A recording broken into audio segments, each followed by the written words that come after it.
The sun is blazing, and yet the plants are dying of thirst, not from lack of water but from too much light. You can pour bucket after bucket into dry soil, watch it disappear in minutes, and still come back the next day to the same cracked surface. It feels like the ground is swallowing everything, but that's not what's happening. Something else is stealing your water before your plants even get a chance to use it, and almost no one is paying attention. Picture this: midday. The soil looks dark, you just watered it. Leaves are slightly drooping, but you assume it's normal heat stress. So you water again. Feels responsible, right? But within hours, that water is gone, not absorbed, not stored, gone, and the real problem hasn't even been touched. A small grower once noticed something strange. 2 identical beds, same soil, same seeds, same watering schedule, but one bed just slightly shaded for a few hours a day needed far less water. At first, it didn't make sense. Less sun should mean slower growth, right? But the shaded bed wasn't weaker. It was thriving. That contradiction is where this entire idea begins. Here's the uncomfortable truth: most plants don't die because of lack of water. They die because water leaves faster than roots can absorb it, and the sun is the main reason. Let's break this down simply. When sunlight hits soil, it doesn't just warm it, it drives evaporation. Water at the surface turns into vapor and disappears into the air. That's expected. But here's what most people miss: as soil heats up, deeper moisture also starts moving upward, pulled by temperature and pressure differences, only to evaporate once it reaches the surface. So even water you think is stored underground is slowly being sucked out. And this happens all day, relentlessly. But here, where it gets interesting, the rate of evaporation doesn't increase linearly, it spikes. A small increase in temperature can double water loss. So when your soil goes from warm to hot, you're not losing a little more water, you're losing dramatically more. That's the hidden leak. Now think about what most people do. They respond by watering more, which feels logical. But it's actually reinforcing the problem, because you're feeding a system that's actively wasting water. And this changes everything, because instead of adding more water, you can reduce the loss. Enter the simplest, most ignored tool: shade, not full darkness. Not blocking the sun completely, just controlled partial shade. The goal isn't to starve plants of light, it's to break the intensity, to interrupt the evaporation cycle. Even a basic shade cloth blocking 30% to 50% of sunlight can drop soil temperature significantly. And when soil temperature drops, evaporation slows, moisture stays longer, roots stay cooler, and plants stop going into survival mode. Here's the part most people underestimate. This isn't just about water savings, it's about efficiency. When plants are exposed to extreme sunlight, they don't just grow faster, they actually start shutting down. Stomata tiny pores on leaves close to prevent water loss, which means photosynthesis slows, growth slows, even if light is abundant, so you end up in a paradox. More sun but less growth, more water but less efficiency. Shade flips that equation: slightly reduced light, but dramatically improved function. And suddenly everything stabilizes. Let's make this real. Take 2 identical plots again. One exposed fully to harsh midday sun, the other covered with a simple shade net. Same watering, same plants, same conditions. By afternoon, the exposed plot is hot to the touch. Soil temperature spikes. Leaves start curling. Water is already halfway gone. Meanwhile, the shaded plot, cooler soil, leaves open, moisture still present. By the next morning, the difference becomes obvious. One needs watering again, the other doesn't, and over time this compounds, day after day, week after week. The shaded system uses significantly less water, not because it receives more, but because it wastes less. That's the core shift. But here's the pushback people usually have. Don't plants need full sun? Yes, but not all day at full intensity without interruption. That's an oversimplification. In nature, plants rarely experience constant, direct overhead sun for 10-12 hours straight. There are trees, shadows, cloud cover, variations. Natural systems are dynamic. Your garden probably is, and that's where the imbalance starts. Now let's get practical, because this only works if you apply it correctly. First, timing matters. The most damaging sunlight isn't early morning or late afternoon. It's midday, roughly between 11 a.m. and 3 p.m. That's when evaporation peaks. So your shade doesn't need to be permanent. It just needs to protect during that window. Second, intensity matters. You don't want full blackout, you want filtered light, something that reduces harshness, not eliminates brightness. Shade cloth, mesh netting, even strategically placed structures can do this. The material doesn't need to be expensive. It just needs to interrupt direct exposure. Third, height matters. If shade is too close, airflow suffers, heat gets trapped. And now you've created a different problem, but elevate it slightly and airflow continues. Heat escapes, microclimate improves. That's not the full story, because there's another layer, soil biology. When soil overheats, microbial life declines, and those microbes are critical. They help break down nutrients, improve structure, and retain moisture. So excessive sun doesn't just dry soil, it degrades its function. Shade protects that invisible system, which means better soil over time. Just temporary relief. Now zoom out, think long term. Less evaporation means less watering, less stress on plants, more stable growth, better yields, not overnight but consistently, because consistency is what plants respond to, not extremes. But here's the uncomfortable question. If this works so well, why isn't everyone doing it? Simple, it doesn't look impressive. Irrigation systems look advanced. More water feels like more effort. More effort feels like better care. Shade, it feels passive, too simple, too basic, and people underestimate simple solutions, especially when they don't come with complexity or cost. There's also another factor.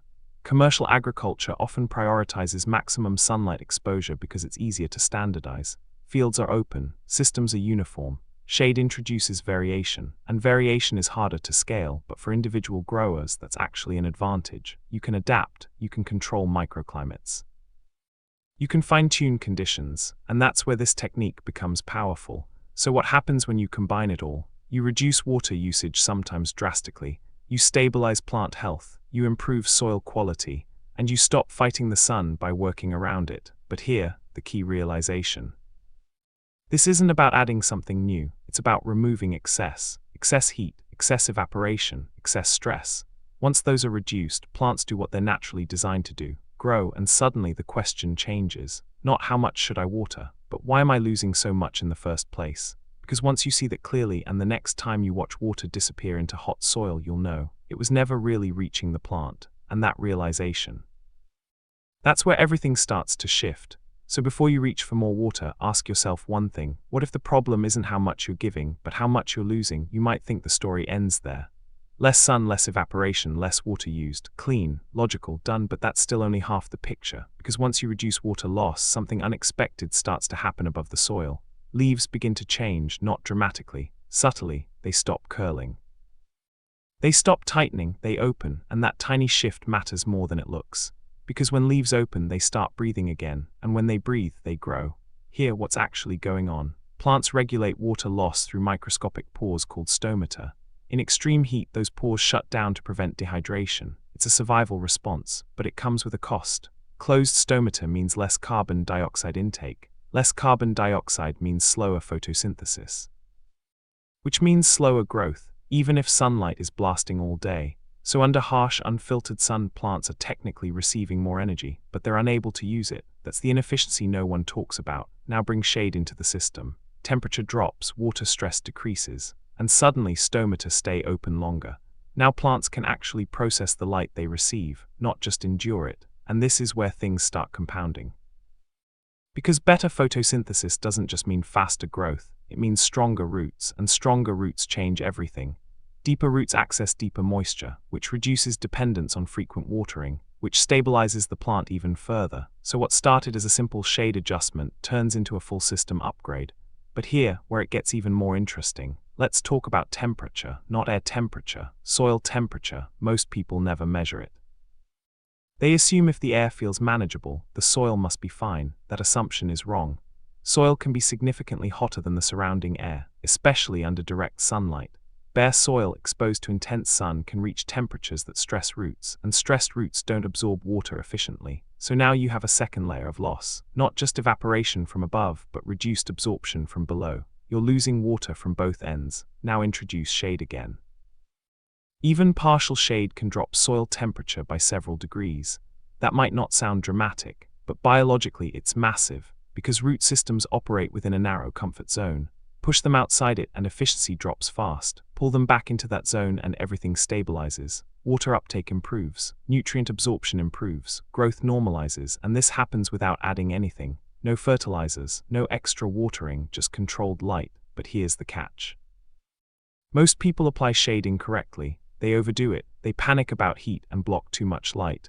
Now the plant has the opposite problem, not enough energy, weak growth, leggy stems, so balance matters. This is not about hiding plants from the sun, it's about filtering intensity. Think of it like this. Full sun is like a constant pressure, uninterrupted, relentless. Shade introduces rhythm, peaks and breaks, intensity and relief. And plants respond better to rhythm than constant extremes. So how do you actually implement this without messing it up? Start simple. You don't need complex structures. You don't need expensive materials. Even a basic mesh loosely installed above your plants can create enough diffusion. The key is positioning. Angle matters, height matters, timing matters. If your shade blocks morning light, you're reducing useful energy. If it blocks midday light, you're reducing stress. That distinction is critical, so observe your space.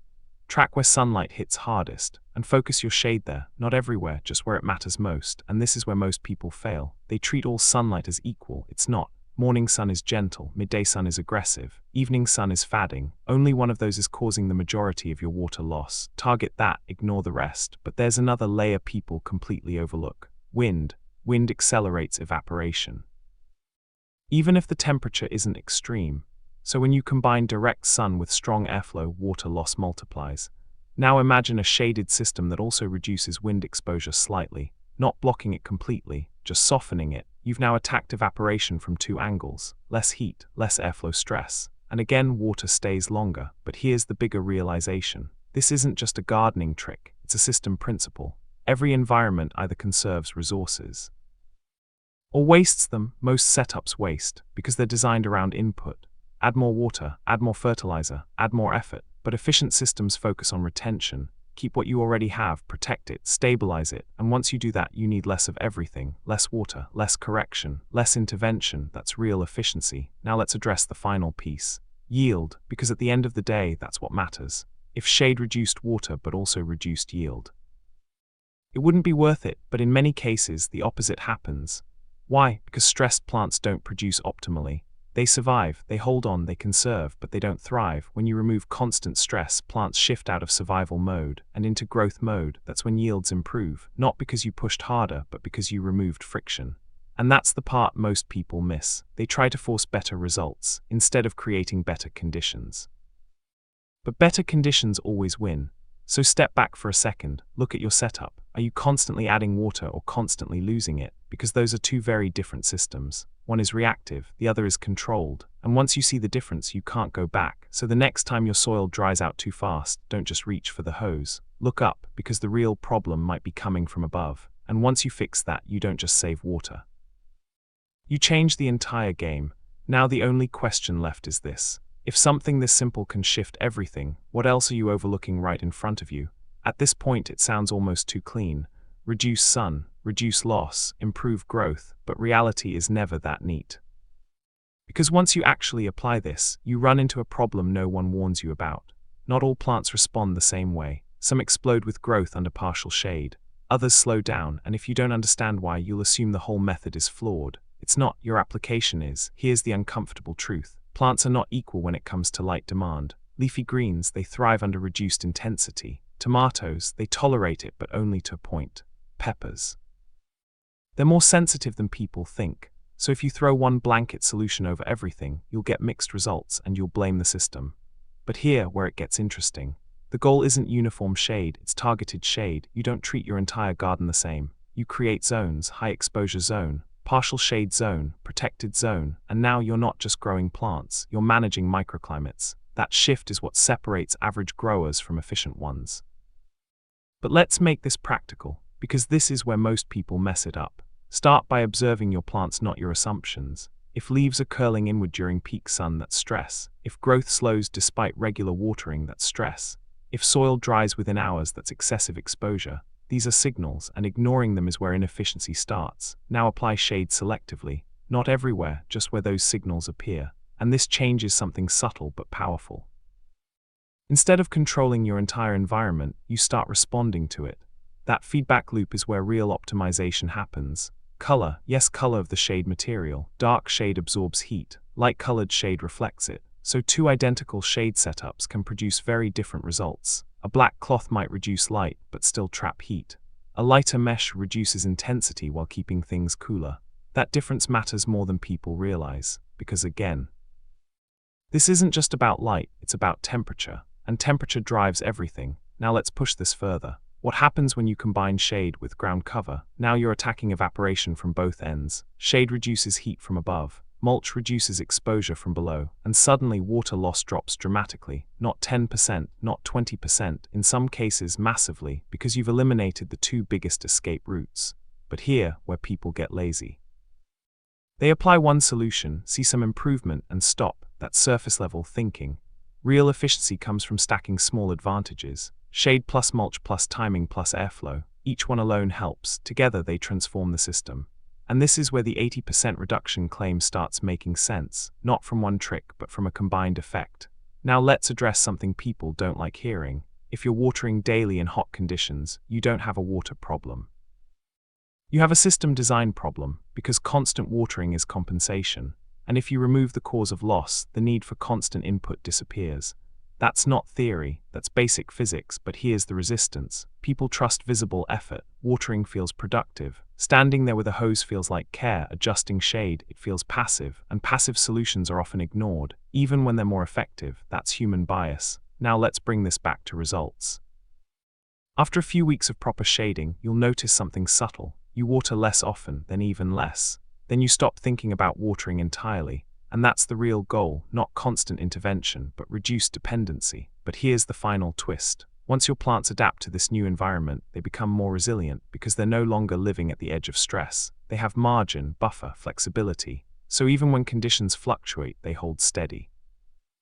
And that's when you realize something important. The goal was never just saving water. It was creating stability. Because stability is what allows growth, not extremes, not constant correction, not overreaction, just balance. And once you understand that and systems, so look at your setup again, not as a collection of plants. Is it leaking resources or conserving them? Because that single question determines everything, and if you're honest about the answer, you already know what needs to change. The only thing left is whether you actually do it, because now you can't claim you didn't know, and that's where the real difference begins. By now, the pattern should be obvious. It was never about water, it was about control. You weren't losing plants because you didn't give enough. You were losing them because the system was bleeding faster than you could refill it, and pouring more into a leaking system was never going to fix it. That's the part most people avoid, because it forces a shift in thinking from adding more to wasting less. And once you make that shift, everything simplifies. You stop reacting, you start designing. You stop chasing symptoms, dry soil, drooping leaves, constant watering, and start addressing the cause. Excess heat, uncontrolled exposure, continuous loss. That's where the leverage is. Because the moment you reduce loss, you don't just save water, you unlock efficiency. Less watering leads to more stable moisture. Stable moisture leads to healthier roots. Healthier roots lead to stronger plants. Stronger plants lead to better yields. Not because you pushed harder, but because you stopped working against the system. And that's the quiet truth behind this entire method. It looks simple, almost too simple. A bit of shade, a slight adjustment, a small interruption in sunlight, but underneath that simplicity is a complete shift in how the system behaves.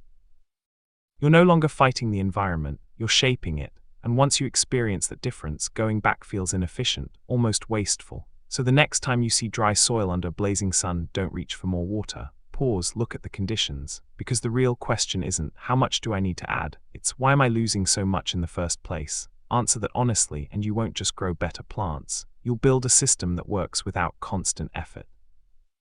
And that's the real advantage. Not more input, not more complexity, just smarter control. If this made you rethink how you manage water, then don't stop here. Because this is just one leak most people ignore. There are others, and once you start seeing them, you'll realize how much you've been overcompensating all along. The difference now, you know where to look.